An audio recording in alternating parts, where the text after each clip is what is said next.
অসম চুক্তি ৰূপায়ণ কৰক অসম চুক্তি ৰূপায়ণ কৰক বিজেপি হায় হায় মৌলবাদী উৎখাত কৰক জিন্দাবাদ জিন্দাবাদ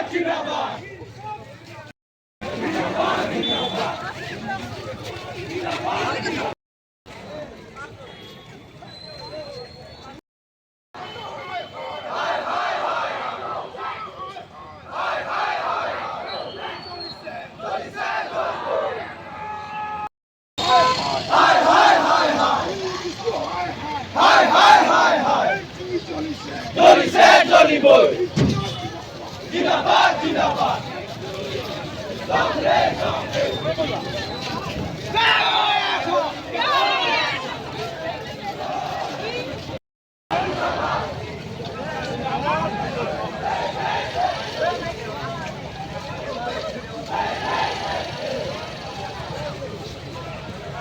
নমাই আহিছে আৰু এই অবৈধ বিদেশী সমস্যাটো স্থায়ী সমাধানৰ দাবীত অসম ছাত্ৰ সন্থাই দশক জুৰি প্ৰতিবাদ সাব্যস্ত কৰি আহিছে। অসমৰ ৰাইজে প্ৰতিবাদ সাব্যস্ত কৰি আহিছে কাৰণ অসমত এই অবৈধ বিদেশী অবাধ প্ৰব্ৰজনৰ সমস্যাৰ পৰা সমাধানৰ একমাত্ৰ পথ অসম চুক্তি, যি ঐতিহাসিক অসম আন্দোলনৰ পিছত অসম চুক্তি হৈছিলে। অসম চুক্তিৰ আধাৰত 1971 চনৰ 24 মাৰ্চৰ পাছত অহা কোনো অবৈধ বিদেশী বোজা হিন্দুৱে হওক বা মুছলমানেই হওক সেই অবৈধ বিদেশী বোজা অসমে গ্ৰহণ নকৰে, সেই কথা স্পষ্টভাৱে তাত লিখি থোৱা আছে। কিন্তু এই সমস্যাৰ স্থায়ী সমাধানৰ কাৰণে আজিলৈকে কোনো এটা ৰাজনৈতিক দলে যেনেধৰণে ব্যৱস্থা গ্ৰহণ কৰিব লাগিছিল ব্যৱস্থা গ্ৰহণ কৰা পৰিলক্ষিত নহ'ল, যাৰ পৰিপ্ৰেক্ষিতত আজিৰ তাৰিখলৈকে এই অবৈধ বিদেশীয়ে অসমৰ স্থায়ীও তেওঁলোকে গ্ৰাস কৰিবলৈ ধৰিলে। অসমৰ সত্ৰৰ মাটি, বনাঞ্চলৰ মাটি, বিভিন্ন ঠাইত তেওঁলোকে গোটেই অৰ্থনৈতিকভাৱে তেওঁলোকে জাতিটো ভঙা কৰি পেলাইছে।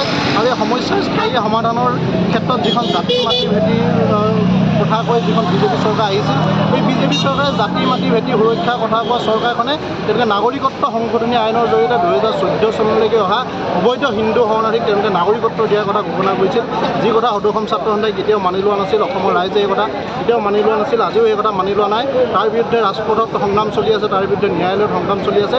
আৰু এইখন বিজেপি চৰকাৰে শেহতীয়াকৈ 2024 চনলৈকে অহা অবৈধ হিন্দু শৰণাৰ্থীসকলক তেওঁলোকে নাগৰিকত্ব দিয়াৰ কথা তেওঁলোকে উল্লেখ কৰিছে, যি কথা অসমৰ ৰাইজে কেতিয়াও মানি নলয়।